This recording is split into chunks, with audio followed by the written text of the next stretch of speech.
राधा वल्लभ शेरविंश। आज की इस वीडियो में हम वट सावित्री अमावस्या और सोमवती अमावस्या दोनों के विषय में जानकारी देंगे। वट सावित्री अमावस्या ज्येष्ठ मास की कृष्ण पक्ष की अमावस्या तिथि को मनाई जाती है, जो कि इस साल 2025 में 26 तारीख को मनाई जाएगी। 26 तारीख को दोपहर में 11 बजे से अमावस्या तिथि प्रारंभ होगी, जो कि 27 तारीख को दिन मंगलवार को सुबह 8:41 तक रहेगी। इसलिए जो वट सावित्री का व्रत और पूजन होगा वह 26 तारीख को दिन सोमवार को ही किया जाएगा। यह जो दिन होता है यह प्रत्येक सौभाग्यवती स्त्री के लिए अति ही महत्वपूर्ण दिन होता है। यह जो व्रत होता है पति की लंबी आयु के लिए, अपने अखंड सौभाग्य के लिए रखा जाता है। इस व्रत को करने से घर में सुख समृद्धि आती है, इसलिए प्रत्येक महिला को यह व्रत अवश्य ही करना चाहिए।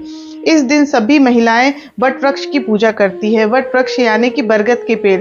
इस दिन सभी महिलाएं जो भी इस वट सावित्री का व्रत रखती है वो वट वृक्ष की पूजा अर्चना करती है, उनकी परिक्रमा करती है।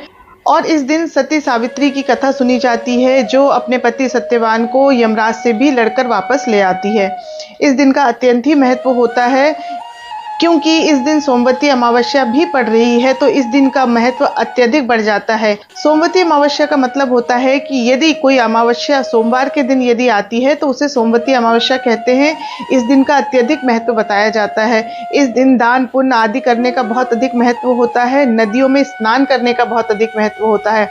ऐसा कहा जाता है कि इस दिन किसी भी पवित्र नदी में यदि हम स्नान करते हैं तो हमें समस्त तीर्थों में स्नान करने का फल प्राप्त हो जाता है, क्योंकि इस दिन जल के अंदर कपिल धारा बहती है और समस्त तीर्थों का वास इस दिन पवित्र तीर्थों के जल में, नदियों में होता है। इसलिए यदि हम इस दिन पवित्र नदी में स्नान करते हैं तो हमें समस्त तीर्थों में स्नान का फल प्राप्त होता है, हमारे पाप नष्ट होते हैं।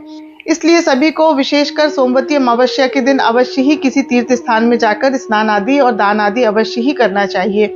यह अत्यंत ही महत्वपूर्ण होता है। सोमवती अमावस्या के दिन जो पीपल का वृक्ष होता है उसकी पूजा अर्चना का भी बड़ा ही महत्व होता है। कहा जाता है कि इस दिन पीपल के वृक्ष में भगवान विष्णु का निवास होता है, और जो भी व्यक्ति इस दिन पीपल के वृक्ष की पूजन करता है, परिक्रमा करता है, स्पर्श करता है, उसकी समस्त मनोकामनाएं पूर्ण होती है, उसके सारे मनोरथ सिद्ध होते हैं। इसलिए सभी को इस दिन पीपल के वृक्ष की पूजा अर्चना अवश्य ही करना चाहिए।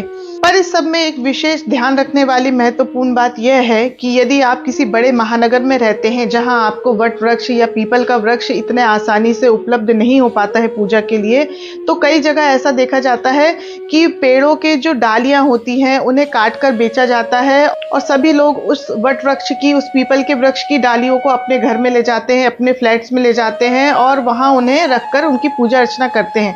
पर ऐसा नहीं करना चाहिए। हमने ऐसा धर्मशास्त्रों में पढ़ा है और हमने संतों के श्रीमुख से सुना है कि जो पूर्णिमा अमावस्या की जो तिथियां होती हैं वो बड़ी ही विशेष होती है। इस दिन किसी भी वृक्ष के एक पत्ते को भी नहीं तोड़ना चाहिए। यदि हम इस दिन किसी भी वृक्ष को तोड़ते हैं या इस तरह हानि पहुंचाते हैं तो इससे हमें ब्रह्म हत्या का पाप लगता है। इतना अधिक दोष लगता है पूर्णिमा अमावस्या के दिन इस तरह वृक्षों को हानि पहुंचाने से, उन्हें तोड़ने से। इसलिए यदि आपको पूजा अर्चना करना है तो आप किसी मंदिर को ढूंढिए, वहां जाइए, वहां पूजा करिए, या फिर आप मत करिए, क्योंकि यदि आप पूजा नहीं करेंगे तो इससे आपको कोई दोष तो नहीं लगेगा। यदि आप इस तरह वृक्षों को तोड़कर घर में लाकर फिर उनकी डालियों की पूजा करते हैं तो इससे तो आपके ऊपर दोष ही बढ़ेगा। इसलिए इस तरह से घर में डालियों को लाकर पूजा नहीं करिए। आसपास जो भी मंदिर हो या जो भी वटवृक्ष का झाड़ हो वहां जाइए, वहां पूजा अर्चना करिए, तभी आपका व्रत सार्थक कहलाएगा, तभी उसका पूरा फल आपको प्राप्त होगा। आशा करती हूँ ये जानकारी आपको अच्छी लगी होगी, तो अधिक से अधिक लोगों तक इसे शेयर करें और मेरे चैनल को लाइक करें, सब्सक्राइब करें।